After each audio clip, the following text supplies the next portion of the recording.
What's going on, people? Welcome to the Full View. How are you guys doing? Good evening. We're here with the full cast. We've got a lot to talk about. Big up to Owen, Marsell, Faz, James, DJ. Big up to you guys. And you lot know what to do in the comments. First of all, let us know where you're watching from. And of course, smash a like and subscribe if you're new to the channel. If you are new to the channel, then you may not be aware we are very close to 100k. So make sure you guys hit a subscribe and a like as well. It's very, very exciting times here at United View, man. We've got a lot coming up for you guys, and 100k is incoming. International break. Hey! You know?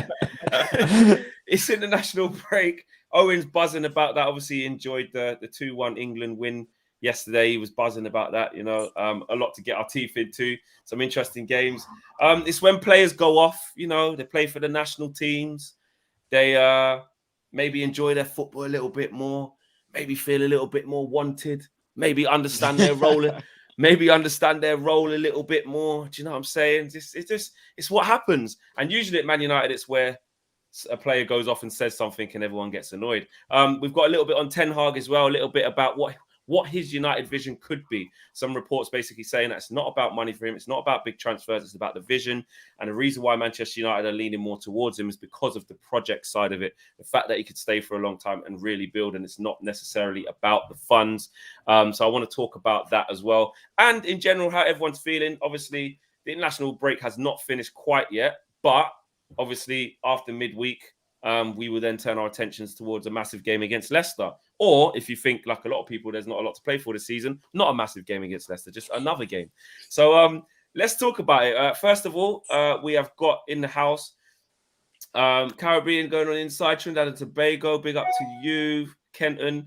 No KG. No, KG couldn't make it. He's out with the fam today. He couldn't make it. He did the full view an hour ago. He did.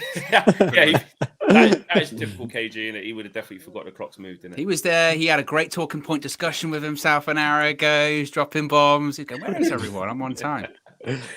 We got London in the house. We got Neil from Devon in the house. We got Raz from London as well. We got Michael from Oxfordshire. We got Jamesy from Wales. We got Cambridge as well inside. So big up to you guys watching from far and wide. And as Issa says, smash them likes as well. And we also got San Diego Cali in the building. Faz, this notion of Eric Ten Hag is, you know, the leader in the race. And one of the reasons for him being the leader is because of what his vision would be, which is not having to spend loads of money. It's not about him making loads of money. It's not about also him getting the most expensive players, but building the best project possible. I suppose, is that a reason why, you know, you feel he would be the guy, these noises that you're hearing coming up?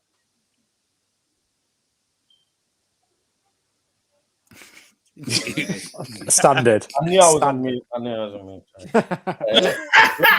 Let's just act like that. Look, I've always been straightforward with my feelings with Ten Hag. Look, it's always going to be if he does well or not. We don't know until halfway through the season when he comes in and we see what the stats say. But I will still reiterate what I've always said is it doesn't matter what he says. He doesn't want to make money. He wants to build something, yada, yada, yada. Cool. It's all things that we want to hear. It's all things that we want to look forward to. But at the end of the day, I've always said this, can he deal with the pressure?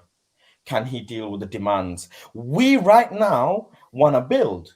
But then when the season starts and everybody's Sue and Ronaldo scores and XYZ happens, we start getting excited about competitions. People's patience start running low. Then what's going to happen? Because that will happen. He's not going to get what he wants with Arnold and John there, with the Glazers there. It's simply not going to happen. The build that we want to do, apparently so with him, will he really have the power given to him to go and build? What were we saying? 80 million this transfer window. What about the next? Players leaving on free. Like, really let this thing soak in, soak it in a bit. Players leaving for free. We're not even going to make much money. And we have 80 million to play with. And we want to build something. With what? The under 23s, like I said before? Maybe that would be something that Ten Hag wants to do. I mean, the quote it's from the Mirror, and there's been a lot in newspapers this week. You know how I felt about it, so take it as you will. But they have claimed, James, that Eric Ten Hag has told Man United that money won't be an issue if they want him. United want to speak to other potential candidates, which we do know, before they put their cash on the table. But Ten Hag made it clear he is more interested in making history than money. Well, if that's true, that's mad, right? Because you should just chuck the contract at him and get him to sign it, because I'm a big believer in he should be here and getting stuff over the line rather than waiting. We're just a club that waits and waits and waits and dilly-dallies all the time and never gets anything actually done. I mean, Solskjaer, there was 2 probably international breaks where we could have sacked him, yet we waited for him to come back, lost 4-1 against Watford and then sacked him. We could have spent that 2 weeks trying to get a new manager in place. It's the same thing now, man. You've got the international break. We thought that something was going to be wrapped up by the end of March. We're now hearing reports, I think it was from Chris Wheeler, that, they want to get it sorted, but it's probably going to be a few weeks or something like that. If money's not an issue, I don't see what the issue is. We've heard what Ten Hag wants to do. I want him in. I want him to come in so we know what his plan is going forward. We've got players on loan. We talked about the under-23s. We've got Jimmy Garner. We've got Ethan Laird. Are those guys going to come back? Is Ahmad going to come back? Are we going to promote any of the others to the first team? Is he going to have any money to spend? Which players are leaving? Which players are coming? All this is unanswered until we know what manager's coming in. So as far as I'm concerned, I just want it to get over the line. 100%. And just as you finish off there, I mean, could you offer Faz a hug? Joel's saying, can someone give Faz a hug? He needs a hug. Can't reach, mate. Big hug. Marcel's got loads of hugs to give. I mean, Marcel got loads of something, that's for sure. Marcel, I mean, you're probably just so chilled. How do you actually, I haven't as much to speak to you. How are you feeling about the managerial thing? Are you getting frustrated because it hasn't been put in place yet? Like James said, he wants him in as quickly as possible so we can start planning. I spoke to HAG'S from, We Talk Ajax last week, and he was saying, listen, we're in a title race. Like, Edwin van der Sar, everyone forgets about us, like, of what's actually going on. And he said it's very unlikely that, they're going to announce something right now in the middle of our title race. It'll probably be near the end of the season. How do you feel about it? And how do you feel about the early kind of, noises that Ten Hag's, not here for the money, but here to build and here for the history? Yeah, well, firstly, I think I've said before that, we're not proactive at all as a club. And it's been that way for a very long time. And I was watching the interview that he done with the guy, and he also said that, Ten Hag's focused fully on Ajax right now. So it doesn't even look like much could be done in terms of trying to get him into the club now. I'm happy that it's going to be Ten Hag, if it's going to be Ten Hag. I think, the quote that he says about, making history is something that we need. We need somebody to be able to come in and set a foundation. And if you're going to use the youth players, there's a few there that would need first team minutes to develop their game. Ahmad's gone on loan for a little bit and he looked a bit sharp in the Champions League game. So there's players there that, can be used to help bolster the squad, really. Something needs to be done quickly, though. I don't know if it's money or a lot of convincing that needs to be done, but Ten Hag needs to have some sort of opinion on the players that we're going to bring in, the players that we're going to try and keep. I don't know what POGBA's situation is, but POGBA wants to know what's going to happen with the manager. Players that we can try and convince to stay on, they might not stay on. I know it's a long shot, but we need to show them that, listen, we want to get things done before the market starts. We don't want to be buying players, towards the end of the market. We need to be getting the business done early. We need to be getting Ten Hag in early as well so that he knows and can plan things. I'm really looking forward to, though, who's going to bring in as his legend. Apparently, there's going to be a legend that he wants to bring in as well. So I'm looking forward to that. I can't say. I think that's a load of nonsense. Can you imagine? Could you imagine? You're going to get the United job, but here's the catch: you have to select one of these legends. And it's like, that just seems bizarre. Well, if you're Ten Hag, wouldn't you be like, I've got my assistant? They go, no, you've got to have Jaap Stam, or you've got to have, Robin van Persie. You've got to have a Manchester United Dutch legend as your assistant. Well, it was lazy. I don't think it would have been as the assistant, Owen. I think he would keep his number 2 as his number 2. But I think amongst the staff, somebody like Van Nistelrooy, Wesley Sneijder, somebody of absolute quality. We finally get Sneijder. Finally. Yeah. But do you know what I mean? Like somebody of absolute quality in and around the squad, come coaching the players, making sure that the level's at a certain world-class level, I think will help. DJ, how are you feeling about the whole thing? Because I know obviously you cover a lot when some of the news is breaking and stuff, and you react to a lot. But are you worried that it's going to take like till the end of the season probably to actually get a manager in place, or do you think that's just routine? No, he's not a free agent. Like, he's actively working at a decent level, at a high level in the title challenge. Yeah, you know what? I think everyone needs to kind of relax about it. I know kind of we're sort of like antsy, like we need a manager in now, and I get it, I fully do. But at the same time, the world don't stop for us. You know, as you said, there's other clubs, there's people are still doing things. You know what I mean? The season is actually still going on. So, and he's a big manager. Like, he's coming up to that status of a big manager now. So his hands are still kind of tied at the moment, whether there is concrete interest there or not. I think we just got to wait, bide our time. I do think that he does seem to me from the comments to be the right type of candidate I'd personally want as a manager, because I think, we're trying to rebuild the ethos at the club. We're not trying to have this sort of prima donna-ish type thing going on. And, if the manager that comes in says, look, I'm here to work for the legacy because I want to get this club back to where it is, that is music to my ears. The ego doesn't seem to be there. It seems to be fully about Manchester United. And I think as fans, we can only really applaud that. And I think Faz raised some really good questions. And it's the questions that I think all of us have. And that is can he deal with the pressure? Because Man United is literally the toughest job at the moment in football. It really is. It is the toughest job in football at the moment. I think maybe the PSG hot seat's just below that, but it's the toughest job in football. And, from what he's saying, he wants to build legacy and stuff like that. I like it. It sounds good. It sounds good, but that will have to stand the test of time. But for now, I think everyone just relax. I think we know football deals. There may be something already done, a verbal agreement. There might be something signed. They just can't announce it yet because they don't want to upset other people. So we just got to wait. We just got to be a bit patient. Yeah, Balomar says, this is interesting. Exactly. It's not really about announcing the new manager. They don't need to announce it if they just need to appoint one, so signings would be easier. So they know that where they. I think it's getting more unrealistic. Personally, could be wrong because things change in football, but I think with Ajax doing what Ajax are doing, and having spoke to Ajax from that side of it, I just feel like them announcing Erik Ten Hag right now, I can't see it until the real back end of the season. If not, maybe like the day after they win the league, or they say, something like that. I can't see it being like what Owen speaks about quite a lot, which is the Man City thing, when they announced that Pep was in, before the end of the season. I mean, Owen, how are you seeing it? Because it is something that's changing every day, but the kind of same story is being perpetuated. Whether or not Ten Hag did say that, we don't know. Do you know what I mean? We don't know. This is just a quote from the Mirror, from Simon Malik, who's the chief footballer of the Sunday Mirror. He's claiming that that's what Ten Hag says. So we don't actually know. But how do you feel about hearing that? I don't know. Like with the announcing thing, I think you have to look at when Jose was appointed, right? He was, everyone kind of thought that was going to happen, but he was announced literally just, Man United season had just ended, FA Cup final, 30 minutes later. Van Gaal was still like then it gets you're sacked. Oh, Jose's come. That's basically, that kind of situation. So that could happen.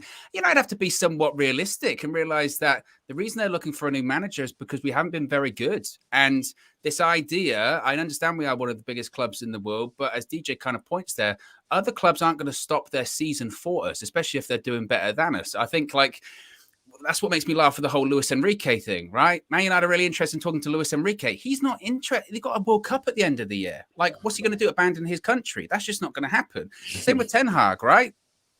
Ten Hag, I'm sure he wants the job. And I'm sure, again, with those reports, he came across very well in those discussions. And Ajax, by all accounts, facilitated that and gave him the blessing to go and talk to us. And because we've got the relationship with Van der Sar, that's how smooth that situation is. But they're not going to let us disrupt their season, because imagine these discussions cause them to lose the title. They'd be furious, absolutely furious. And they're not willing to jeopardize that. So I think, as DJ says, it's going to be a thing that rumbles on. Maybe unofficially there can be sort of a handshake agreement, or the only difficult thing is it's Manchester United. How do these things not get out? Because everything gets out eventually. he does look to be leading the race at the moment. I wouldn't be shocked if we do in the coming weeks, because nothing's going to be announced probably until the end of the season. We do hear more about them meeting with other candidates. Maybe it's just a case of the reason we're hearing a lot about Ten Hag is because realistically, he's the first person to be interviewed. There could be a situation where there is a recruitment process and the next people are going to be interviewed in the coming weeks. So maybe they get their moment in the spotlight, right, as well. So I don't know. I do like the idea of him saying it's not so much about who I would bring in terms of signings. It's about the way I would change the way we play, because I think that's really important. The only thing I kind of looked at that and kind of chuckled a little bit is like, if you look at, say, Ralph when he came in, it was a case of just got to change the way you play. I've got a philosophy of how the way I'm going to change the way we play. And those players were kicking and screaming to try and play a certain way. And in the end, he just abandoned it. So who's to say that even if he wants to get across, but he's not that Ten Hag would abandon it, but just a case of how much resistance is he going to get in terms of, no, you play this way, you fit into this system, because how long does it then take before it's, the training, he's a bit out of his depth, or the training, we thought it was going to be this, the reports, but it's a bit, that's the issue. And maybe that's what he's going to address. Maybe it's more of a case of the cultural issue he has to fix as well. And maybe that does come through the overhaul of people leaving. It's just, all of it. Whenever you hear any of these reports, you just go, okay. I'm so beat down at this point, however many months into the season, I'm so beat down. I know Marcel's shaking his head. Like, folks, this is how bad it's got. When we came in before, I was like, all right, Marcel. He went, yeah, points to be won, right? Games ahead. And I just went, no.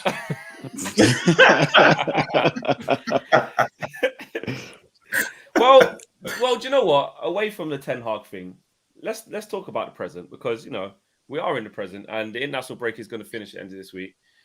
Look, everyone's feeling flat, after that Atletico game. Remember the last Premier League game we had? We did win. It was against Spurs. We did actually win. We won the football match, and we absolutely had to, because since then I think Spurs have played again, didn't they? And then they won, and they've put themselves back into contention. So it's getting tight again. Look, we're still, for me, I don't know how you guys see it, but obviously we're the least likely to get it, for me, between Tottenham and Arsenal. They're in better positions. It's not impossible, but on that, Marcel, I know everyone likes to have a laugh and say, oh, how come to see positivity and all that? But seriously, what are you thinking then about, the next game's Leicester? There are points to be won. Let me put up our fixture list. It's been that poor, I forgot to even look at it, because I've just been a bit inflated. I think it's Leicester, Norwich, and somebody else. We've got Everton away next week. Everton, as well. Yeah. Leicester, Everton, and Norwich. The 3 games. I mean, how are you feeling about top 4, Marcel? Now you had the chance to calm down. So we're going with Faz's theory game by game. We're going with what I said at the end. I don't think that's his theory anymore. I don't think that's Faz's theory anymore. No. Okay. Well, then we're going with the Marcel theory game by game. But then we're also going with what I said before, because at the end of that Champions League game, I didn't want to be too emotional and say, you know what, it's done. This season's done. I said that. So the next 3 games, and when I look at them, they all look like winnable games. So I'm saying there's 9 points there to be won. From once you progress with these 9 points, I think we finish on 59 or 60 points. And then you've got 3 big games: Chelsea, Arsenal, and Liverpool. Depending on what you get up on those games, they're 6-pointer games. There's still opportunity for this. How many? That's a good question, Owen. And I think I'm gonna say, if I'm brave, I'm gonna say 5 points. Maybe a win and 2 draws, or even 2 wins. 2 wins would be good. Arsenal looks like a winnable game for me, and so does Chelsea. We've produced a result against them, and it's going to be at home, I believe.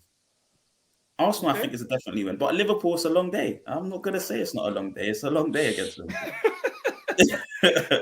But the other 2 games, I really feel like we can get something out of this game. They've had 18 days break, guys. They've had 18 days break to get to really put their heads together and say, you know what, we need to back our ideas up if we want to achieve something at the end of this season.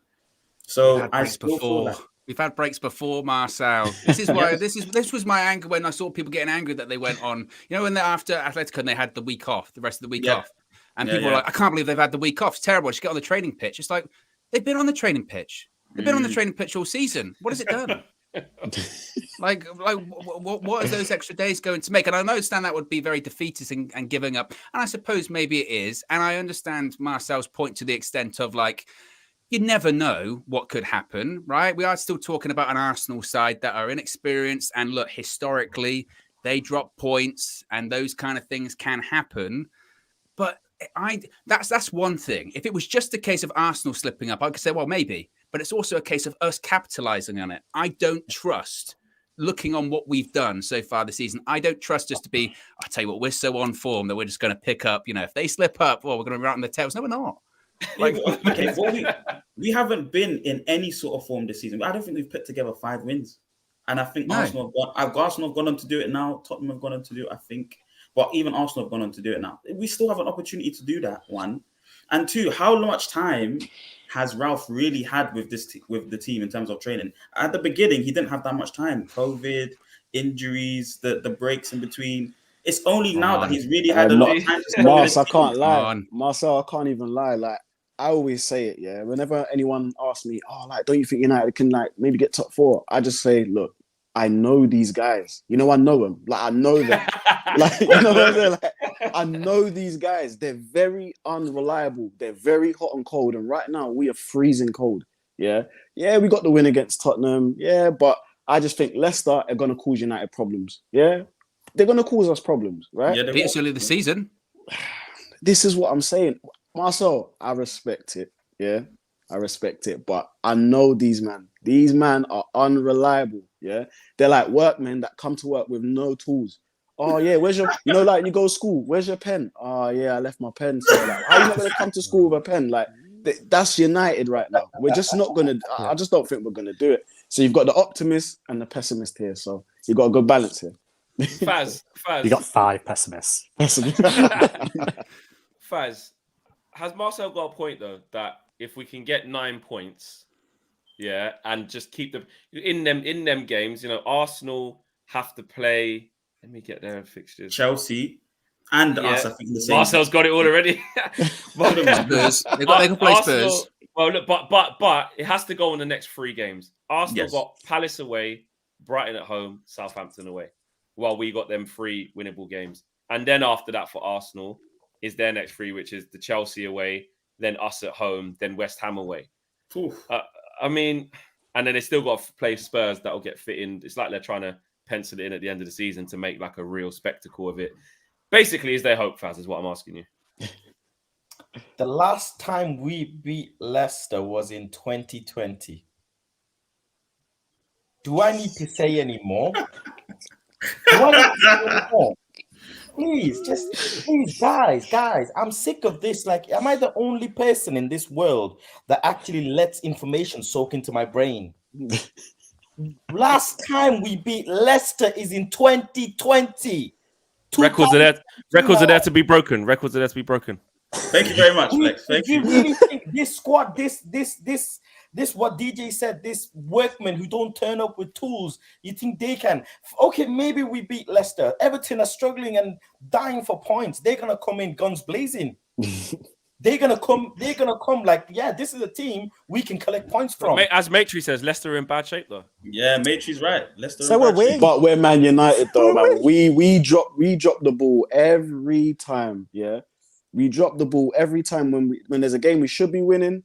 We make it difficult. We leave it to the 89th minute. Yes, like we're just a mess. We're literally just a mess. Sorry, DJ. Let me tell you what is gonna happen. They're gonna pass the ball sideways to Harry Maguire. Harry Maguire is gonna fumble the ball. He's gonna panic. He's gonna pass it to Wan-Bissaka or whatever. He's gonna pass it to Bruno, who can't pass a string together. Then he's gonna pass it to Fredinho, who's gonna do a skill. That's gonna have a great game. That's what's gonna happen.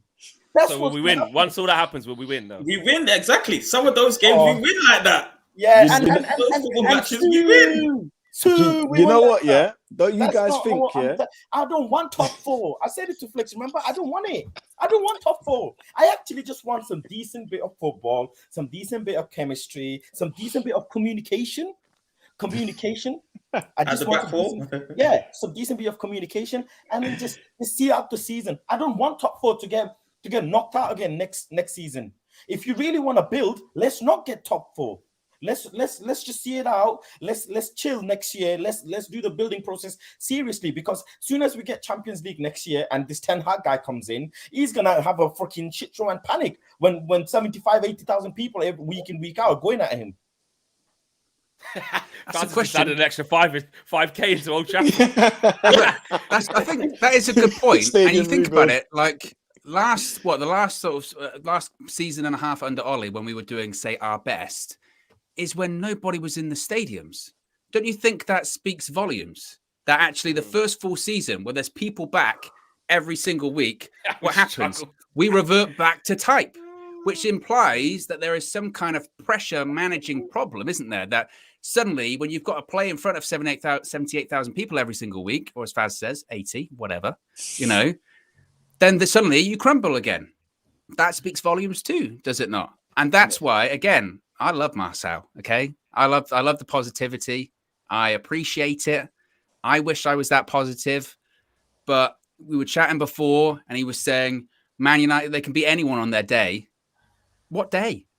Like we haven't seen a day this year. I said if it's a leap year, maybe that extra day or the extra quarter day that you get every year, But apart from what day, what day of this season have we got to tell you what? Yeah, we beat that big team. It was impressive. I even say Chelsea, we drew. Like we were like, oh yeah, great, but we drew. We're Moments FC guys. We're Moments FC guys. So we're hoping for a moment, but that's what it's come to this season with the two managers that have tried to produce football for us this season. Oli was terrible football, especially at the first 13 games of the season. And then under Ralph, he's tried to change things, but we've had our day maybe in Tottenham, and we're waiting for Ronaldo to push us through this moment. We need players to stand up and be counted. But it can happen. United players are on their last legs, man. You can tell, man. They want this season to be done and over and gone so they can sort out their futures, maybe have a bit of a rest. But guys, don't you think Faz looks like a Bond villain? He's got like the red glow. Yeah, man. Just get his cat out. Yeah. He's got it. James, you was tired of the camera dissing, so I thought, F this, I'm going to Ricky. Yeah, up the levels. Someone in the free seat said about that. The players can't deliver, at least we will. I hear that. Exactly. I like that. Exactly. James, you were going to come in on the back of some of what the guys were saying. Yeah, I was just going to say about the moments thing and not creating it this season. Like the last one I can remember was probably the game before lockdown when we beat City at home. And then before that, it was like PSG away on March 2019. Like we don't create moments against big teams. So it's all right saying, we can beat anyone on our day. But at the end of the day, how often is our day? And we need 9 of those or 10 of those days before the end of the season, combined with other teams slipping. Like Marcel's positivity is amazing, right? But you have to give people reasons to be positive, honestly. And at the moment, I think it's very, very like tunnel vision, narrow-minded to just think, if we do our job, it's fine. It's the same as when I see people that think, Ten Hag can come in and improve us and that'll be enough to get us to compete for the league. It's like, you've got to realise that City and Liverpool are still accelerating away. They're still getting better. So we need to get better at a rate that's better than they're improving at. And it's the same in this top 4 race. Like we need to improve and pick up points, but we need to pick up points quicker than Arsenal are picking up points, quicker than Spurs are picking up points. It's not just about our results, and they're doing miles better. So at the end of the day, Owen, get your Red Bull jacket on. Do you know what? I was going to wear it. I was going to wear it before we started. And then I was worried. I was like, what happens if he loses? And 2, it's really hot, but I'll do it. I'll do it for the rest of the show. It's definitely over there. I'll go get it. No problem. Yeah, I was just saying, I just think it's pretty naive to say that. I just think like if we put together some gut football, we can get results and we'll get top 4. Like I know Flex talks about it, DJ talks about it all the time, sample size. What have you seen this season from us to determine the fact that we can go and put 5 wins together? You said we're the only team not to do it. Why are we the only team not to do it? So what makes you think we can do it? But I'm not saying that we'll get top 4 though, James. I'm saying that look at it game by game. The next 3 football matches for me, Leicester City Football Club looks like a winnable game. They haven't been playing well. Everton Football Club looks like a winnable football game. I'm going to go, and we're all going to support the team regardless. I'm not saying no one's going to or not going to, but I'm saying look at these next 3 football matches and let's see what the results are going to happen for the other teams. That's all I'm saying. Red Barrow says Burnley was a winnable game. Southampton was a winnable game. Watford was a winnable game. Agreed, Faz. Agreed. Here's the Bond villain talking. Go on. What did we do, Marcel, my brother? What did we do? I missed that. No, I missed that. What happened? What did you say, Faz? Look, Watford was a winnable game. Yes. Brighton, Southampton, Middlesbrough, winnable games. We have the best squad you could possibly put down on paper. It's like FIFA 99. Everybody's 99. The whole squad is 99. And winnable games. I don't know, Faz. There's a lot of players in our team that ain't 99. Yeah, they're not. They're not, man. Come on. People would say on paper we have a brilliant squad. Yeah. I disagree with them because the three key players, our three key spine players, just came in this season. So they had to mix with the players well, and they were playing defensive football under Oli. They were playing defensive football under Oli, and they're used to going and attacking. I and remember they just came this season, the spine. Yeah, I remember us talking about we can win the Ronaldo, league. they just came in. Do you remember that? Not me. Do you remember that? What? I remember us talking about we could potentially win the league when Varane, Not me. Sancho, and Ronaldo. Hold on a second. Wait there. Hold on a second. Mad. Right, hold on. This is really key because I actually didn't know Marcel then, so we have no proof of this. No, we don't. But based off of meeting Marcel at Southampton, right? I find it very, with the positivity that you have in our, when we're on our ass, I find it so, I've just thought about something. I find that's when he was realistic. That's when he was realistic. At the time where it was positive, that's the time he went, no, actually, let's be realistic here, guys. If there was anyone who was going to say, listen, this team's capable of winning the league. This team should be. I could almost role play a full view before the night before we played. Was it Leeds at home? Was our first game, innit? Yes. Marcel would have been going or after. Flex. This is a very, very good team. This is a very good team. Look how he gets involved there. We've just sound Jaden. Jaden is one of the best wingers in European football right now. Flex. We've got Raphael Varane. He's won the Champions League so not just the Premier League. Flex. We're challenging for Champions League. Flex, we've brought Cristiano Ronaldo back to this squad. Flex, I'm telling you now, this team should absolutely be challenged for the league. That's what you would have said. You say that, Flex. Telling me you say that. You're nodding. nodding when he said at the time. When he said Varane, you went, yeah. Varane. I was saying that Sancho was a left winger, guys. Everyone was telling me he's a right winger. I was saying at that time he's a left winger. He should be playing on the left. Everyone was convinced we bought him as a right winger. And I was like, no, he's going to be his best football as a left winger. He ends up being our best left winger. I've been saying that Marsell should not go anywhere near this football club. People might prove me wrong. And I think under Ten Hag, he might even come in and be very, very useful player. But, you know, he's not been able to produce. I knew it would take time for the three players that we bought this season to gel. I'll be honest. Yeah. Obviously, there's no proof. So seriously, Marcel, on an actual serious note, I'm actually being serious now. Before we move on, be 100% honest, because we won't have no proof. All we have is your word. So we have to take you through it, yeah? Are you saying, honestly, you didn't get on any form of hype when we signed them players in the summer? No. I was on no hype. No hype at all. Okay. No hype. So can I ask you, so what was your actual thing when we signed the players? What was your thing? What was I thought at most it would be third, because I knew that Chelsea was a different Chelsea, and I also knew that Liverpool wasn't like now. The centre back, what's his name? Van Virgil Dijk. van Dijk would be back. Yeah. All that. So I thought at most we'd get third. That sounds quite rational. That sounds very rational to think like that. I don't know. I just imagine you being super positive, saying, "Listen, Flex, these are three world-class players." Every time I go to Old Trafford and get into the stadium, I'm just super positive. And I feel like now under Ralph, you have to be positive. We're playing more attacking football. I gave Oli the time that I felt like he deserved. I gave him 10 or 13 games. Everyone was, after the 6th game, 7th game, everyone was saying, get rid of him. I was like, no, we can still, things can change. You know, he had done well, you know, without the crowds, but he was proven to be useless, really.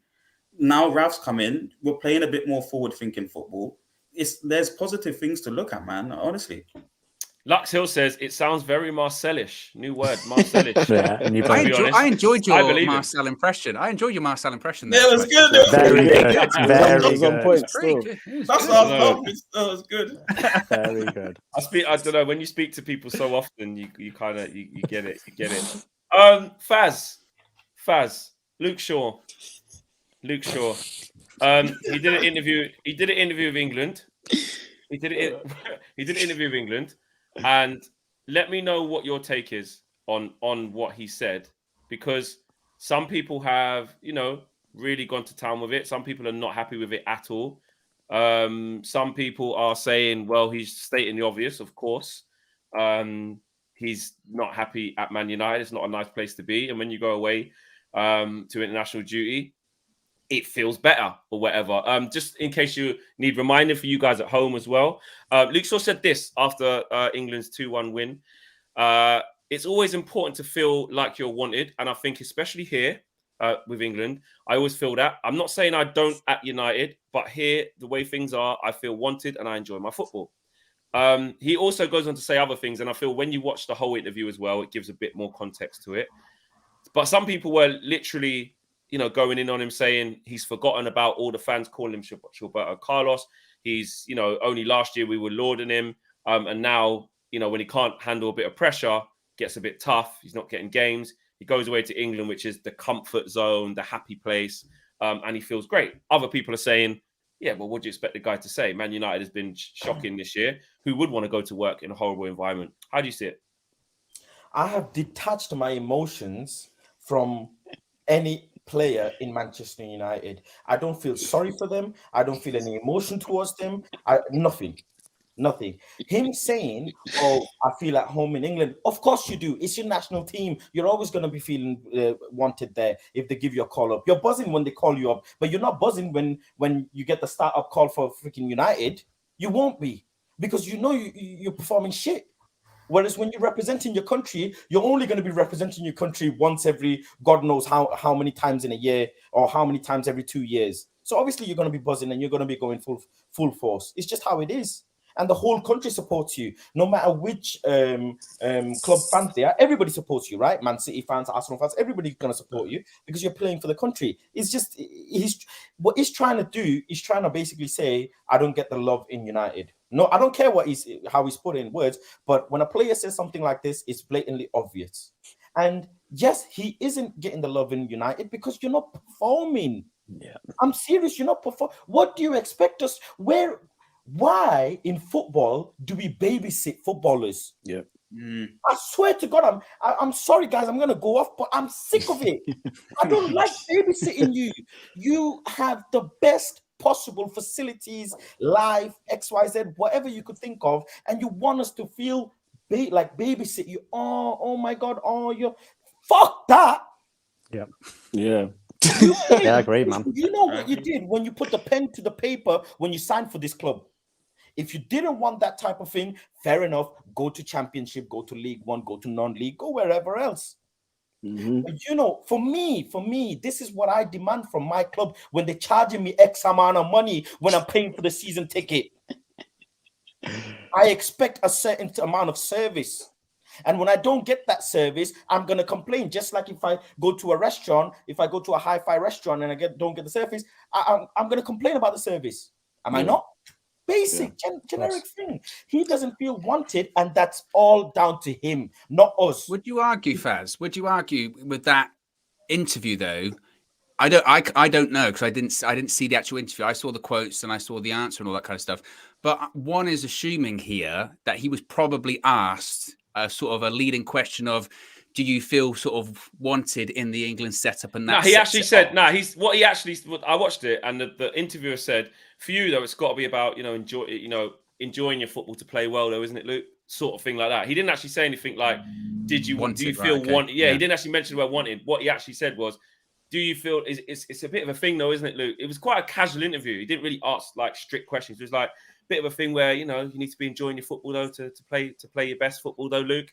And then he kind of went into that, is what he said. So he put something out there and he bit on it, basically. It's basically what happened there. Yeah. Why did he mention Man United? He put too much seasoning on his answer. Too much seasoning on his answer. Yeah. I think he didn't need to go there. But in a way, it's a clear sort of indication of where his head's at. And that's one thing that we can't sort of fault him for. He's speaking his mind. If that's how he feels, that's how he feels. But for me, I just think, Pogba's comments came out a few days ago. I think we're going to see a few more because I think everyone's thinking, well, if Pogba's going to do it, I can do it kind of thing. And also, I think it's a thing where I just don't like players dodging accountability.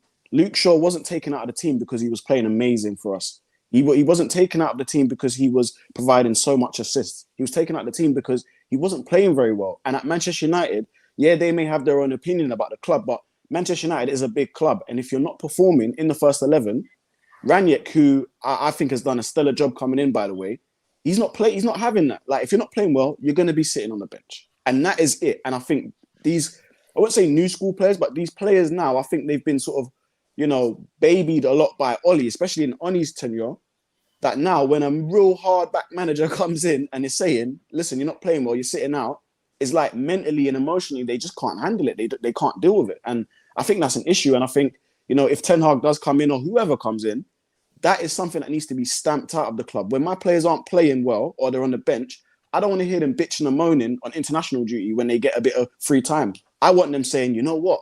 I'm going to get back into the team. It's Man United, is a big club. I need to improve my performance. And that's it. I just don't like when they sort of like abandon the accountability. I think Luke Shaw and Paul Pogba and all these other players are figuring out the same thing that Ranić figured out, that Manchester United are the biggest club in the world and comes with the most scrutiny in the world, right? Whether you're a player, manager, coach, whatever. And there's a saying, it's like, if you can't stand the heat, then get out the fucking kitchen, mate.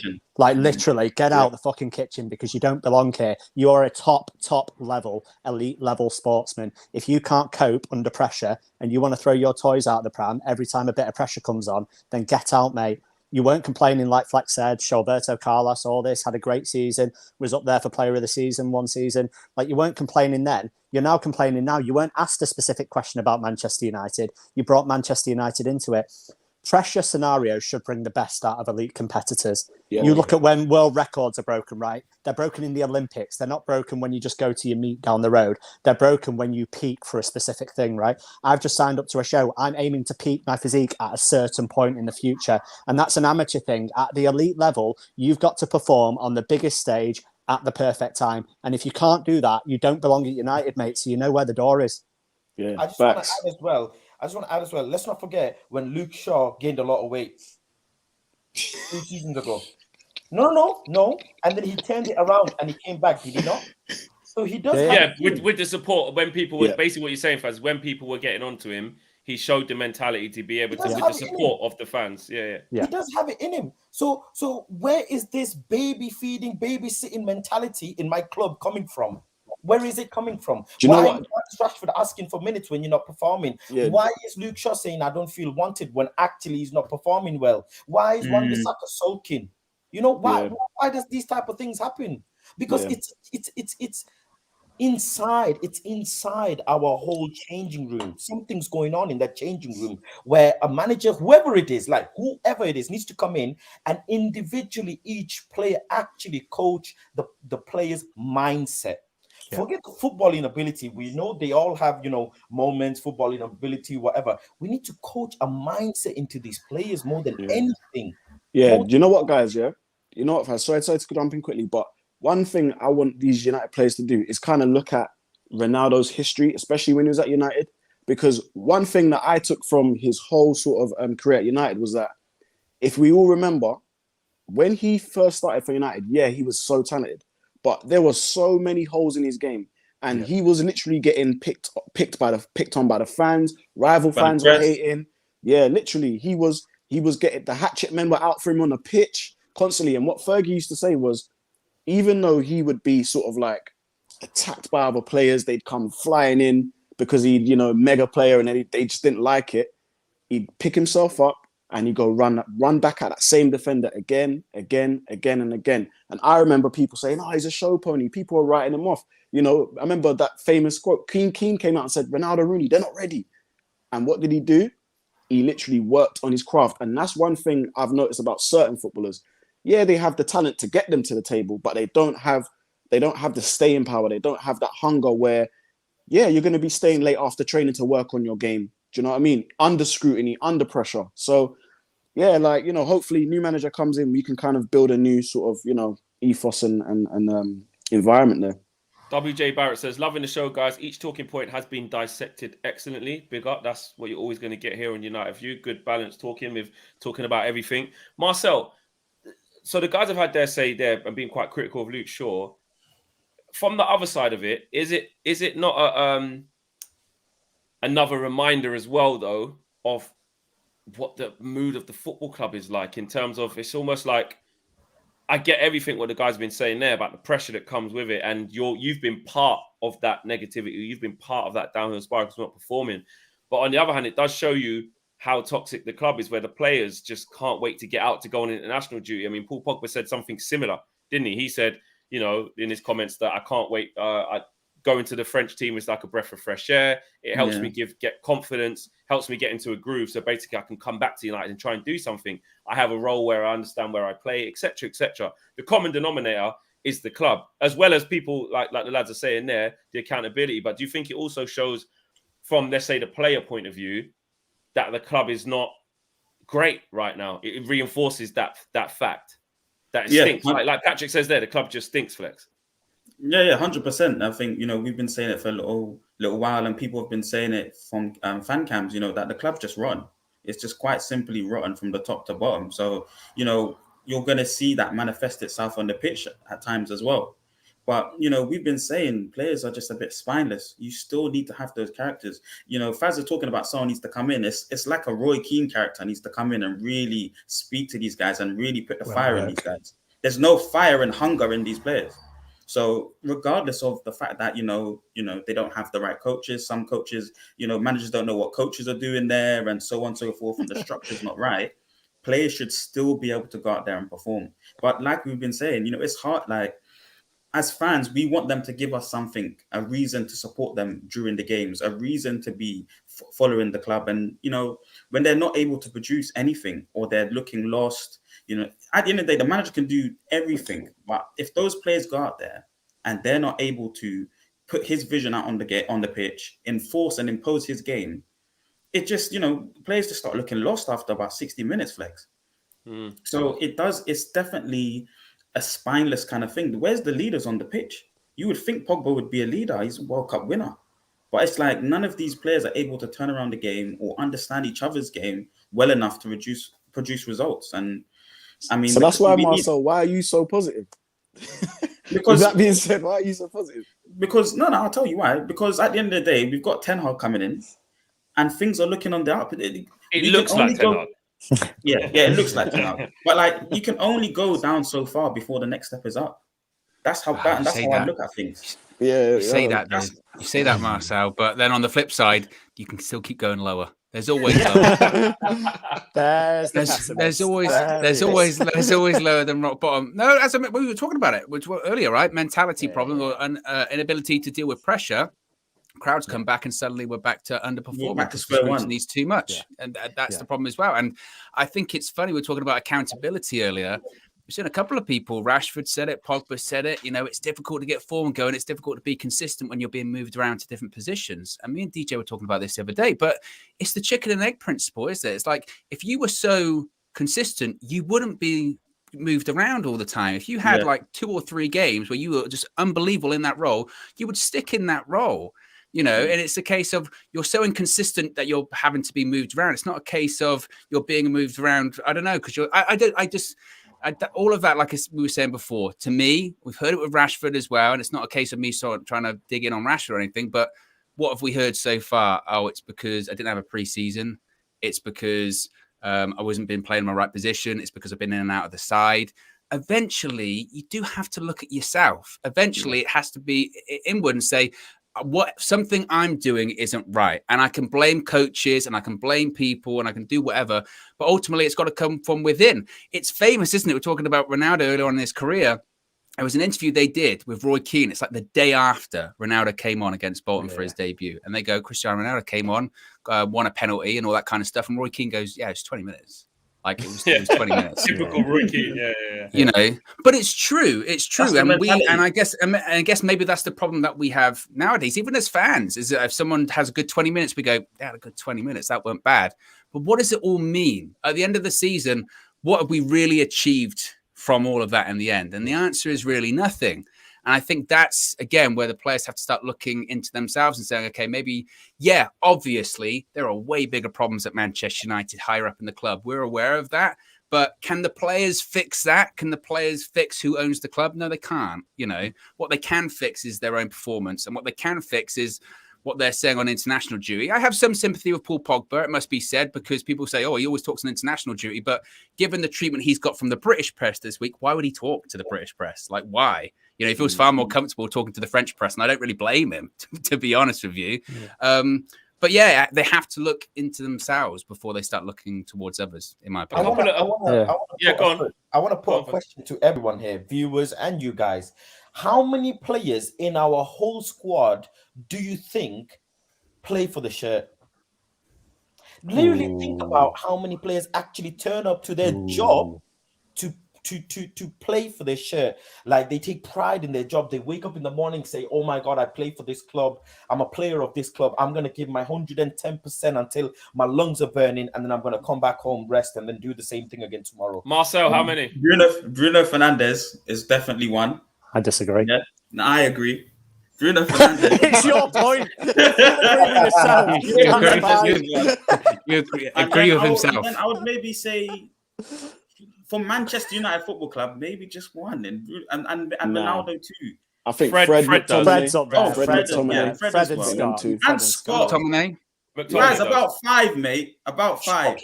Okay, cool. About 5, mate. the 5 that you're mentioning, class them into our wage structure that we have. Look at the amount of players that we have who get paid so much money for the job that they do. De Gea does as well. We need to get a wage structure. Yes. First and foremost, it's going to be difficult. Get a new manager in, cool, blah, blah, blah, yada, yada, yada, building, whatever. Get a wage structure. Salah is begging. He said, you know what? I might as well leave. And he's still trying to get a contract out of them. But yet Liverpool are saying, no, we're not going to bend over backwards for you. You're not bigger than the club. Would you give him a contract, though? Would you, if he was at United, would you give him that contract, though, Faz? But this is what I'm saying. We're used to this thing. We're used to, okay, cool. Here, have 380, have 250, whatever you ask, because we want you so much, and we've got the money, the finances. Here, have it, and that has created a negative environment in the club. Yeah, but it's not even just that, though, Faz. Sorry, the lower paid players are performing better than the higher paid players, and it's just a bad environment to be in. You're turning up to work knowing, that you're bad. You know you're one of the worst centre backs in the country, yet you're getting started. Who are you talking about, Faz? I've got no idea. I've got no idea. Not obvious, is it? No, but come on, like, really and truly, right? You know that from set pieces, it's shameful that you're not scoring from set pieces. It's embarrassing as a whole, but yet we fail time and time again, and we give any and every player this contract. And like like Owen said, 20 minutes, 2 games of good performance. Oh, don't see anything pessimistic. Enjoy the win. Oh my God, we're so pessimistic. Our level of expectation has gone from this all the way so down that Fred does a little skill and we think is masterclass. That Ronaldo does a hat trick and we think, Sue, all this. It is true though. We're just getting fed all these things, and we're constantly thinking, it's a great performance, cool, next game. You know what I mean? We need to stop this. We covered this earlier in a couple of days ago. I think it was Owen and DJ did it, but now we're on the full view. It's good to discuss. We've got over 1,200 people watching, so smash a like on the video and make sure you guys subscribe as well. Last 10 minutes ish or so. Faz, is it right for Bruno Fernandes to get a new contract right now? No. Why not? No. Why? No. No. Why? No. Why not? No. Why not? No. Why? Yeah. No. Okay. Yeah. Why? I'm gonna go and look for someone who could possibly compete for your position. I'm gonna make you feel the heat, what it feels like to not be able to give you a contract. We're just like, oh my god, your contract's right now. Here you go. Here's another 50 grand extend. Sign another for 5 years. No, been one of our best players. So if I said, okay, so if I said to you, one of the biggest criticisms that us fans have had is that players have been rewarded for mediocrity in terms of not obviously as a team thing. Obviously, as a team thing, we haven't won anything significant for a long time. So I'm talking about as individuals. We say players that haven't done anything themselves in the team, have given us no consistency, no impact on the team, get rewarded. And here we are potentially, because it's not confirmed yet, potentially about to give probably our most consistent player over the last couple of years in what's been a mess, an extension. And a lot of people are saying no. Some people are saying because a new manager is about to come, what if the new manager doesn't like him? What does that look like? And then other people have said, like what Marsell was just about to say. I think he was saying he's been our best player. Marsell, should Bruno get a new contract in your eyes? He's the only one that I think should get a contract extension. He's one of the players that works for this shirt. He puts in that 110%. Yes, it's wild, and Ten Hag will be able to structure that kind of madness that he does sometimes. And I hoped so. But Bruno's been fantastic at times, and he's carried us in a lot of games, especially last season. Do you get it? Like this man deserves a contract. Other players, I don't think David De Gea deserves his 300 and something a week. That's part of the wage structure that Faz is talking about. That wage structure. Why is he paid so much money, and there's elements of his game that don't exist? 5 player of the seasons, Marcel. You talk about consistency. He's had 5 players of the season. Yeah, it's very hard to argue against that. Yeah, but that was an old time. Yeah. That was an old time where the it's this season as well. Yeah, it's this season as well. The modern day goalkeeper wasn't needed. Modern day.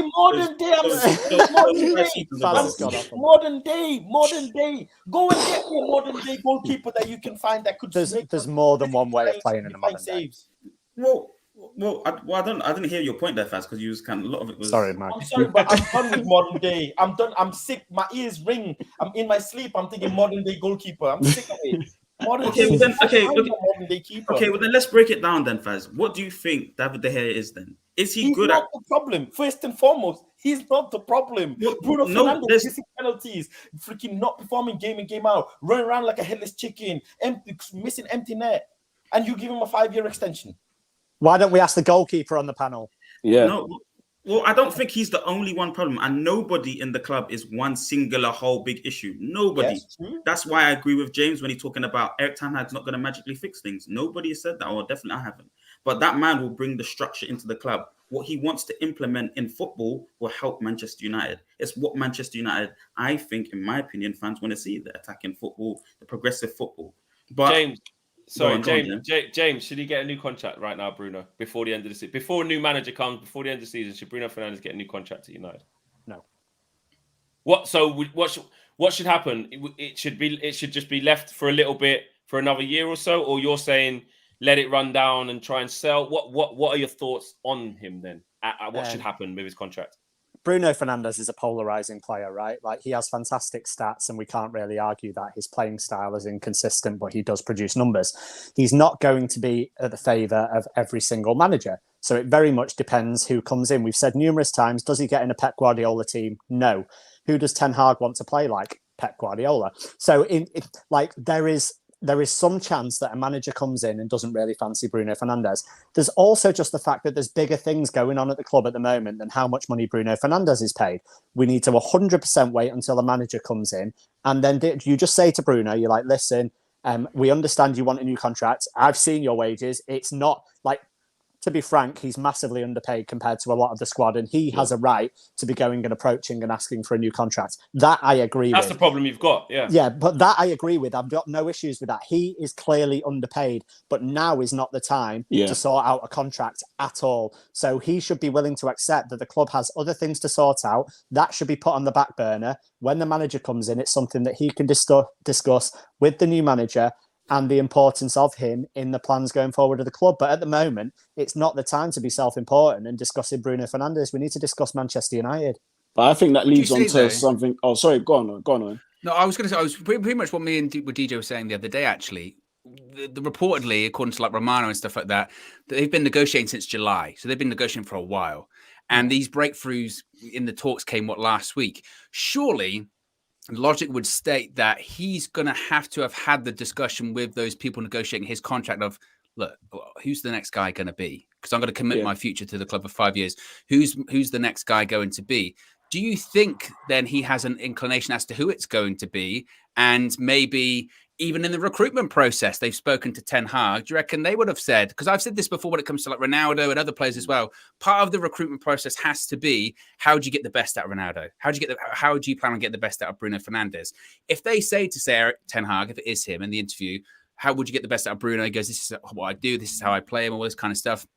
Doesn't that then give them the sort of the green light of, okay, we're going to tie him down because this is the guy we're probably going to go in this direction of, and we want to get this done and not get into a situation. I know it's kind of different with Pogba because Pogba did have a year left and Bruno doesn't, but Pogba reportedly had a contract sort of offered to him and then pulled. And now he's kind of just a bit like, even when one was offered at the beginning of last, he's like, no, I'll wait. And he would have been prepared to sign 18 months prior. Do you think United have had their fingers burnt with that and gone, actually, you know what? We don't want to be in that situation again. And we don't even know when we're going to be back in the Champions League. Maybe we should be tying down some of our best players. But why would Bruno know when the club don't even know? The club's official YouTube channel, released a video. And that video was called "Who Our Next Manager May Be." I don't think Wes Brown. I don't think Wes Brown knows I don't think Wes Brown knows who's the next Manchester United manager is going to be. He's not really close to the club. But the club doesn't know that. Like, why are the club putting out things like that? Like, if the club knew, come on, Owen. The thing is, though, I think the club are sorting things behind the scenes, boys. I really do. They absolutely might. Even we've said this before. We've said before that the announcement won't be made publicly, but surely even in those conversations, they would have to. Because if I'm Bruno Fernandes, you'd ask. You'd absolutely ask. Who's the man? Who am I going to be playing for next season? And I'd say, look, we've had conversations with Ten Hag. It's probably going to go this route. We can't say anything because they've got a title race going on, but this is the direction it's going to go in. Bruno's the leak. Bruno's the leak about Ten Hag. Is that what you mean? I think the whole situation is crazy. I can't believe they made that video. I thought the telling thing on the whole Ten Hag situation on Flex's video with HAG'S, which was very good, was when he kind of revealed that Ajax weren't really looking for a replacement, according to the Dutch media. Yeah, he said it's very calm there. Yeah, and we all think like everything over here is United Ten Hag, and it's like if the links were so strong, they would 100% be looking for his replacement in the middle of the season, even if they knew he was there till the end of the season. But at the same time, James, I think even over there, the media and Ajax are trying to keep their fans calm, because if there's any unrest about Ten Hag over there, it could sort of derail their season. Do you know what I mean? I think that Ajax have similar leaks to Manchester United. Definitely not. No way. No. Nobody does. Nobody does. Nobody does. Well, there you go. We're not the only club interested in Ten Hag. Swedish reporters are reporting that there's other clubs in Europe who are interested in Ten Hag, and Ten Hag apparently likes some of the other clubs for XYZ reasons as well. So just because the media hyping it up and thinking, oh, Ten Hag this, Ten Hag that, and the club is putting out a video saying who manager might just be, blah, blah, blah, it might just be to entertain the fans more than anything, just to keep the fans at bay. Well, there you go, guys. Who would have thought asking whether Bruno Fernandes should get a new contract would cause that? But listen, that is what it's all about. A lot of people, to be fair, a lot of people in the comments were agreeing with Faz. Interesting that. Me personally, on a quick one, I do think it's something that we should just try and just prolong a little longer. I think if you are looking at players though who are, entitled to start knocking on a chairman's door or whoever makes the decision's door and say, listen, I'm going into 18 months now. What are you saying? Sim, like you can only look at your position as a player within the institution that you're in. So forget whether the club's doing well or not. As a personal thing, he's entitled with his agent, whether we like it or not. He's entitled with his agent to knock on the door and say, "This is my numbers. This is where we were before. You needed an attacking midfielder to come and do this and this. My numbers show this. It's not all about numbers. I understand. It's about playing style and managers and stuff like that. But as an individual with your client, you're entitled to knock on the door and say, nobody else has done anything near this. So what are you saying? But as a fan, me personally, I agree with James in terms of just put that off a little bit. There's so much more going on at the club. You can have the thing with Bruno and say, listen, like I said, we've been talking since July. You can see we're getting a new manager. Obviously, you're in our plans to be part of it and get a new contract and stuff. But we need to sort out other stuff. But unfortunately, this is what we forget as fans, though. It just don't work like that, does it? Like, these are employees of a big establishment. These are players with their agents. He's coming into a certain point. He's saying, listen, 18 months, I'm knocking on the door. Talk to me. That's just what happens when you want to run a big football club, a professional football club. That's how it works at United. That's how it works at United as well. They were saying that one of the big reasons they interested in Ten Hag is because that's how it's run at Ajax as well. He gets given players. These are the players we've bought. These are the people's contracts we've extended. Coach them. And that's how it works at United. And as I mentioned to DJ the other day, doesn't that sound a bit like puppet?